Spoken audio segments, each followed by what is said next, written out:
Si je te disais que ce que tu vis en ce moment même est exactement ce que tu as besoin pour t'éveiller. Bonjour et bienvenue dans cette nouvelle vidéo du cœur de mon jardin d'amour dont je te ferai une vidéo très prochainement comme je te l'avais promis.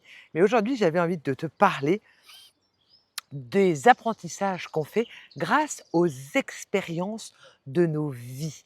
Et franchement, j'ai envie de te raconter tout ce que je vis en ce moment parce que la vie, elle me surprend. Elle répond à finalement ce que je lui ai demandé, mais en me brassant un petit peu. Et c'est ce qu'on va parler dans cette vidéo. Alors, je me suis mise à l'ombre parce qu'il fait vraiment très très chaud. Bon, on ne me voit pas super bien, mais finalement, c'est peut-être pas grave. L'essentiel est le verbe que je vais te partager aujourd'hui. Alors, je suis en train de vivre là, ça fait 15 jours, heu, des expériences très intenses qui me sortent de mon quotidien. C'est-à-dire que je suis partie, j'ai fait une vidéo, justement ma dernière vidéo en parlait, où j'ai vécu un intensif de 6 jours avec mes 5 enfants et mon mari à la montagne. Donc voilà, où j'ai vécu plein d'expériences, qui sont venues un petit peu me confronter, qui sont venues me brasser un petit peu et puis j'ai eu à peine le temps de revenir, de me poser à la maison, je crois 2 3 jours. Boum, je suis repartie à Paris, 4 jours, un séjour cette fois avec juste mes 3 garçons, donc une autre expérience dans la ville de Paris. Donc voilà, tout à fait, d'autres expériences de vie qui sont venues aussi me confronter pas mal et puis là, je suis juste arrivée, pareil 2 3 jours et je repars demain pour un séjour, de 2 jours avec, mes nièces pour les 30 ans d'une de mes nièces et je me disais: «Waouh, c'est fou comment, voilà moi, je suis plutôt du genre casanière parce que je suis très bien chez moi. Tu le vois, j'ai un super jardin, j'ai du terrain, ma maison est grande, je m'y sens bien. Je travaille par internet, donc avec des Zooms, c'est parfait. Moi, je suis bien chez moi. Je suis une Charentaise. La Charentaise, je ne sais pas si tu connais, c'est aussi un chausson fait de laine de mouton qui est très confortable et on est très bien chez nous. Donc voilà, je suis une vraie Charentaise qui est benaise chez elle. Ça, c'est vraiment un mot charentais pour dire qu'on est bien et je suis bien chez moi. Donc voilà, il m'arrive de bouger, mais pas aussi intensément. Là, il y a vraiment un bloc de 15 jours où c'est je pars 6 jours, je rentre 2 3 jours à la maison, je repars 4 jours, je rentre 2 3 jours à la maison et je repars. Et là, je me disais, voilà, ça fait beaucoup de mouvements et tout ce mouvement, en fait, eh bien, il vient bouger des choses à l'intérieur. Il vient montrer des espaces que si je reste dans ma vie casanière et si je bouge pas avec autant de et quelque part, c'est très intense et aussi avec beaucoup de diversité parce qu'on a la montagne, on a Paris. Là, je vais aller à la cano à la mer et ça me faisait rire parce que, voilà, tout s'est mis en place un petit peu, j'ai envie de dire naturellement. Donc j'ai eu 6 jours, 4 jours et là, je vais avoir 2 jours. Donc je me marrais d'observer, comment tout ça s'était mis en place et finalement, d'aller aussi voir tout ce que comment la vie répondait finalement à ce que je lui avais demandé en début d'année. Si tu as vu mes vidéos de début d'année, c'était voilà, c'était j'ai posé le choix de vivre une année merveilleuse. Donc, il y avait cette intention qui a été envoyée, dans l'univers, dans le film et la vie me répond comme ça. Elle me dit, «OK, voilà ce qui va se passer. Tu vas bouger, avec des gens différents, dans des lieux différents, de façon, très proche» et je me faisais la réflexion ces derniers jours de me dire, c'est comme, tu sais, une bouteille d'orangina. En fait, souvent, bah, voilà, il y a la pulpe qui est dans le fond et quand tu bouges pas la bouteille, beh, en fait, le haut du jus, il est très clair, il y a pas de morceaux dedans, tout va bien et c'est un peu je pourrais le mettre en analogie, quand je bouge pas de chez moi, que je suis dans ma routine, dans mes habitudes, dans ma sécurité, bah, ma foi, tout va bien. Il y a de la pulpe, mais elle est dans le fond. Je la vois pas parce que je suis pas, secouée, en fait. C'est ça la pub d'Orangina, c'est: «Secouez-moi» et quand on secoue une bouteille d'Orangina, qu'est-ce qui se passe? Eh ben, on voit la pulpe. Ben, c'est la même chose. Je me suis rendu compte que, en fait, ces voyages qui se sont succédés, de façon très proche avec des personnes différentes, dans des lieux différents, sont venus, et ben, brasser à l'intérieur de moi et mettre en lumière, des espaces, hem, que je voyais pas. Par exemple, il y en a un tout bête, mais en fait, du coup, ben, j'ai fait ma valise pour partir, les 6 jours avec ma famille et puis du coup, je l'ai défaite, mais je ne l'ai pas rangée puisque je savais que je repartais 4 jours après et quand j'ai refait ma valise pour aller à Paris, là, je me suis vue dans un état de je me suis entendue dire: «J'aime pas faire ma valise». Ah, je me suis dit: «OK, intéressant, pourquoi tu aimes pas faire ta valise?» En fait et je me disais: «Bah, ah ça m'insécurise» parce que je sais pas quoi emmener. Est-ce que j'emmène quelque chose de chaud, de tiède? Quelles chaussures je prends? Il y avait ce truc de oui, de peur de pas avoir ce qu'il faut et surtout que mon dernier voyage à la montagne, j'avais pas prévu, le froid parce qu'on s'est pris une vague de froid, je crois, le mercredi et du coup, j'ai eu hyper froid. Donc là, je me suis dit et je voyais ça m'insécurise de faire ma valise et de partir chez moi. Ah OK, intéressant et donc je suis allée, c'est comme voilà, ça c'est un bout de pub qui est remonté, insécurité. Je me suis dit: «Ah très bien» et je me suis dit: «Tiens, bah, mon voyage à Paris, je vais le vivre, heu, avec cette idée d'explorer les espaces d'insécurité pour moi, qui sont là en moi» et ça a été très drôle parce que très vite, il y a eu des insécurités qui ont été là. Pas des insécurités en étant dans la ville de Paris, au contraire, j'observais: «Ah tiens, je suis très en sécurité, je me sens très en sécurité», même dans une ville comme Paris. Voilà, j'avais pas de ça me fait rire parce que c'était une de mes cousines qui nous a accompagnés, qui nous servait un peu de guide, qui à un moment donné nous disait, on rentrait dans les métros, elle me disait: «Ouais, là, fais un peu attention, parce que bon, il y a des pickpockets et tout ça» et en fait, là, je sentais que moi, j'étais pas du tout en insécurité à ce niveau-là et à un moment donné, j'ai vu parce que quand on est à Paris, c'est pas comme à la maison, bah, tu as soif. En plus, là aussi, c'est pareil, on avait une vague de froid, il faisait froid, donc tu bois un café, 2 cafés et je voyais en fait toutes les dépenses que je faisais et je faisais: «Waouh» et là, j'ai touché, c'est venu me montrer les espaces d'insécurité en lien, avec l'argent. Donc voilà, je me suis amusée à finalement observer, voilà, tout ce qui pouvait, remonter comme ça. Heu, les stress, l'organisation, j'ai pas mes points de sécurité parce que quand on est dans son quotidien, on a ses points de sécurité et donc du coup tout va bien et là, tout est enlevé parce que je sois à la montagne ou que je sois à Paris et ben, on m'enlève tous mes points de sécurité et là, ça me fait vraiment aller ça m'a amené à aller, oui, visiter ces espaces-là, et puis bien d'autres. Il y a eu aussi à un moment donné où j'ai pris, pas mal de photos et du coup, avec un de mes fils, bah, il y a eu une discussion qui s'est ouverte de, quand je le prenais en photo, là où il y avait du monde, bah, que lui ça le mettait mal à l'aise et moi je lui exprimais que en fait moi, pour moi c'était joyeux de le prendre en photo parce que c'était mes amours et donc on a vraiment pu échanger, plein de choses et puis derrière moi ça m'a amené aussi à aller regarder, OK pourquoi, tu prends tant de photos? Peut-être que tu en prends trop de photos. C'est quoi ce, ce réflexe finalement à toujours, vouloir figer l'image.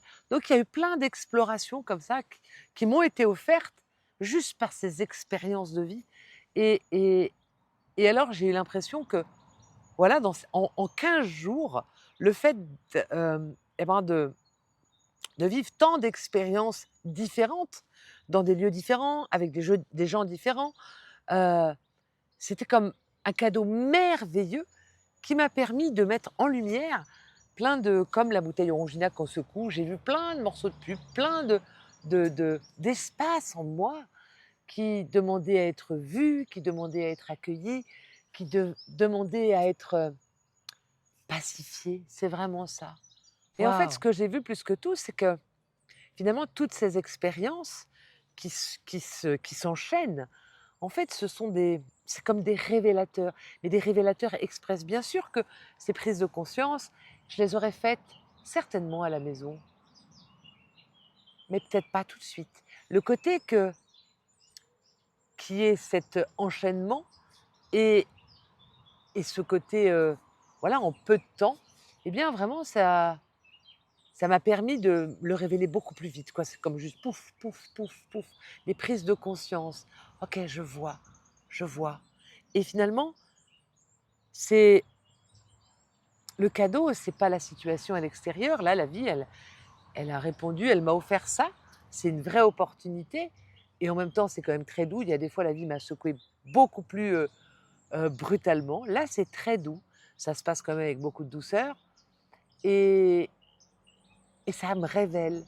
Ça me révèle les espaces en moi qui demandent à être guéris, qui demandent à être pacifiés, pour m'amener de plus en plus vers cette vie merveilleuse qui me tient tant à cœur.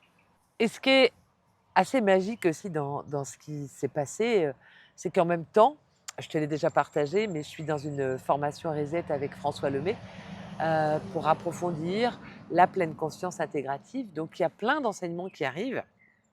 Mais du coup, ces enseignements, en fait, ils, ils s'intègrent beaucoup mieux quand il y a des expériences, quand tu le vis dans la matière, en fait. Parce que oui, quand je suis chez moi, ben, je vais vivre des expériences, mais qui vont être beaucoup plus dans une espèce de monotonie. Alors que là, le fait d'être confronté à bouger de chez moi, à sortir de mon quotidien, à sortir de mes habitudes, alors ça m'ouvre un champ beaucoup plus grand d'expérimentation et du coup, ça me révèle des choses beaucoup plus profondes et ce que je trouve magnifique dans la vie, je dis toujours que voilà, la vie nous sert, elle est absolument merveilleuse, mais il y a d'abord cette intention de vivre une vie merveilleuse, une année merveilleuse et puis il y a cette formation qui arrive, que je prends, je m'en saisis alors qu'au début j'y vais, je l'ai partagé aussi dans une vidéo, où j'y vais un petit peu en me disant: «Mais non, mais je connais tout de la pleine conscience, donc j'ai pas besoin de faire une formation de plus». Puis finalement, c'est quand même la vie vient taper à ma porte plusieurs fois, donc j'embarque dans cette formation qui finalement je trouve absolument magnifique parce que vraiment elle vient valider des choses, elle vient me rappeler des choses, elle vient m'apprendre de nouvelles choses, elle vient affiner ma compréhension et surtout mon expérimentation de la pleine conscience et en même temps, il y a ça qui se passe en parallèle, il y a cet intensif d'expérience de la vie qui me bouge comme ça parce que au final, je ne te l'ai pas dit, mais les seules vacances, les premières que j'avais vraiment fixées, c'est celles avec mes enfants. Le deuxième à Paris, c'est plus ma cousine qui a fixé la date et la troisième que je vais faire demain, c'est ma nièce qui l'a fixée. Donc parce que je me suis dit: «Si c'est moi qui avais fixé les dates, c'est clair que j'aurais laissé plus d'espace en» parce que j'ai eu cette sensation de ne pas avoir le temps de me poser chez moi et que déjà il fallait que je reparte. Mais qu'est-ce que ça m'était nécessaire? Parce que c'est là où ça vient me confronter, parce que c'est là où ça vient me bouger, ça vient me secouer un peu comme la bouteille Orangina et du coup, c'est là où je peux percevoir tous les espaces en moi qui, heu, qui ont besoin finalement d'être vus pour être transformés. Mmh. Et je me disais vraiment que, voilà, l'expérience, c'est elle qui nous enseigne le plus. On peut faire plein de formations, on peut lire plein de livres, on peut faire plein de conférences ou de choses comme ça.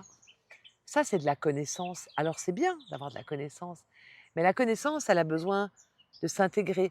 Quand je fais des accompagnements en masterclass, souvent il y a toujours un temps d'enseignement et il y a toujours un temps de méditation intégrative, de temps où on laisse l'information descendre.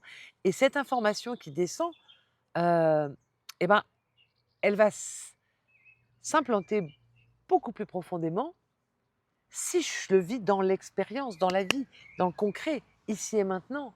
Parce que rien ne remplace le- le- le- l'expérience pour nous donner les meilleurs apprentissages. Et on le voit aussi souvent, les enfants, quand ils vont en maternelle, l'apprentissage se fait beaucoup par l'expérience. Seulement, le problème dans l'éducation aujourd'hui, c'est que dès qu'on rentre en CP ou CE1, c'est fini, on passe, on s'assoit à la table et on ne fait qu'apprendre. Moi, je le vois dans l'instruction en famille avec mes enfants. En fait, ils ont beaucoup plus appris quand on était en expérience directe. Apprendre des mathématiques, des tableurs de proportionnalité quand on fait de la cuisine et quand on fait une recette, par exemple de rose des sables, c'est juste kiffant. On est dans l'expérience et là on apprend. Ok, la recette c'est pour par exemple 6, puis nous on est 10. Comment on fait? Ok, bah alors on y va. Et là, eh bien, les apprentissages y rentrent beaucoup plus. Et donc nos apprentissages de pleine conscience intégrative, euh, eh bien c'est la même chose. Ils rentrent beaucoup mieux quand on est dans une expérience, quand on vit. Ouais, c'est ça. Apprendre finalement c'est pas s'asseoir à une table ou devant un écran ou prendre des notes. C'est OK, je prends l'information et ensuite j'y vais. Je vis, j'expérimente. Ça, c'est bon. C'est la même chose avec mon jardin. Je vous en parlerai bientôt dans une vidéo, mais c'est vraiment ça. J'ai pris de la formation euh, différente dans plusieurs livres et après, boum, je passe à l'expérimentation. J'expérimente. Et dans les choses que je vais faire, il y a des choses qui vont réussir, c'est certain. Il y a des choses qui ne vont pas réussir, c'est certain aussi. Et c'est OK, parce que ça fait partie de l'expérimentation. C'est comme, voilà, tout ce que j'ai vécu là, ces derniers temps, de m'observer, de revenir là, de, de me servir finalement de toutes ces expériences de voyages successifs pour, pour apprendre à me connaître beaucoup mieux, pour, euh, pour pacifier et transformer tous les espaces en moi qui me retiennent, qui me renferment. Euh, ouais, et pour aller de plus en plus vers ce plein potentiel que je suis. Et du coup, l'idée que j'avais envie de te partager dans cette vidéo, c'est que on pourrait, parfois, quand les expériences viennent nous bousculer, on pourrait eh bien, les fuir. Par exemple, j'aurais très bien pu dire à ma cousine, bah écoute, non, pour le deuxième voyage, c'est trop proche de celui de la montagne, on va le décaler à une autre date. Mais là, j'ai senti que c'était OK de faire ça, en tout cas sur le moment. Quand j'ai préparé ma valise une deuxième fois, là, je me suis dit, oh bah non, quand même, c'était un petit peu rapide. Euh, et en même temps, c'était génial d'y aller. Parce que vraiment, ça, c'est venu me pousser dans mes retranchements. C'est venu vraiment oui, me brasser avec beaucoup de douceur. Parce que, voilà, ce sont quand même des belles expériences. Mais si j'avais fui, si j'avais annulé, par exemple, ce voyage, ou même celui que je vais faire demain, eh bien, j'aurais pas appris les mêmes choses. Donc parfois, on veut fuir quand la vie nous bouscule, où on se dit: «Bah ouais, mais non, moi c'est pas comme ça que je veux vivre les choses, c'est pas comme ça que ça fonctionne» et on fait pas confiance à ce que la vie nous propose et du coup, on fuit, on refuse et on a le droit, c'est ça la vie dans sa grande bonté, elle nous laisse libre d'accepter les propositions ou de les refuser. C'est toujours on est souverain et en même temps, eh bien, quand j'arrête de fuir, que je comprends que l'expérience de la vie, elle est à mon service. Je te rappelle ma phrase fétiche, mais la vie, elle ne va pas contre toi, mais pour toi. Donc quoi que tu vives, quoi que tu expérimentes, la vie, elle est à ton service, tout le temps. Il n'y a jamais d'erreur. Ouais, faire confiance à cette intelligence de vie, cette intelligence du vivant qui est là en nous, qui est partout autour de nous, qui œuvre en nous, pour nous, qui répond à nos intentions profondes. Ça, j'en ai parlé aussi dans les vidéos. Tu peux regarder sur ma chaîne, tu les trouveras. Ces intentions, ce que je projette, elle répond à ça. La vie est extrêmement intelligente. Je pourrais te faire une vidéo là-dessus, mais je suis tellement scotchée, je dirais, devant cette intelligence de la vie à l'œuvre. C'est, ouais, ça m'émerveille et ça me scotche. Et donc, du coup,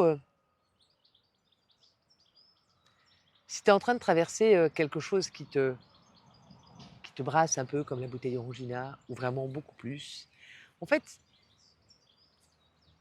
il y a une pratique toute simple, je l'appelle, c'est tourner les caméras. Tu vois, tes yeux, c'est les caméras, et on regarde à l'extérieur, et on peut voir plein de choses. Et en fait, à un moment donné, c'est tourner les caméras, revenir là. Et je respire un instant. Qu'est-ce qui se passe là? Je ressens qu'est-ce qui se passe, j'observe, qu'est-ce qui se passe dans mon corps? Comment va mon corps? Est-ce qu'il y a des tensions? Est-ce que c'est détendu? J'observe qu'est-ce qui se passe dans mes émotions. Est-ce que c'est joyeux? Est-ce que c'est triste? Puis j'observe ce qui se raconte dans ma tête, c'est quoi les histoires qui se disent, les peurs, les machins. Bref, je m'observe. J'observe mon corps physique, mon corps émotionnel, mon corps mental. Voilà, je prends du temps pour regarder ce qui se passe là. Et tout ça, bien sûr, heu, comme une maman bienveillante, avec extrêmement d'amour et zéro jugement. Et là, j'apprends des choses sur moi. Ouais. Et là, je guéris, je pacifie. Parce que dès lors que je regarde ce qui est, sans jugement, j'accueille, je dis oui à ce qui est. Et là déjà, il y a un processus de transformation qui se met en route. Et c'est absolument merveilleux. Ouais. Et le pouvoir de l'accueil, eh ben, c'est simplement ça. Je tourne les caméras ici. J'observe comment c'est dans mon corps et dans mes différents corps. Hmm. Et je dis oui à ce qui est et j'accueille. Et là, j'en apprends énormément sur moi. Et là, je comprends à quel point, ouais, la vie va pas contre moi, mais pour moi. Et tout ce qu'elle me fait vivre, tout ce qu'elle me fait expérimenter dans la matière est à mon service si je le vis à partir de la conscience, que je comprends et que j'observe sans jugement, avec plein d'amour. C'est une richesse incroyable qui me permet de grandir, d'évoluer, parce qu'on se rappelle, on est des êtres évolutifs, en mouvement tout le temps. On n'est pas fait pour stagner, on est fait pour évoluer, pour grandir. Alors, grandissons ensemble et n'hésite pas à me laisser en commentaire comment cette vidéo est venue résonner en toi. Peut-être elle est venue soulever des questions, alors n'hésite pas à utiliser cet espace. Et puis n'hésite pas à t'abonner pour être averti des prochaines vidéos, puis de partager la vidéo si le cœur t'en dit. Je te remercie, c'est une belle contribution pour toi, pour moi, pour nous. Voilà, je t'embrasse, je t'envoie lot of love et je te dis à tout bientôt. Bye.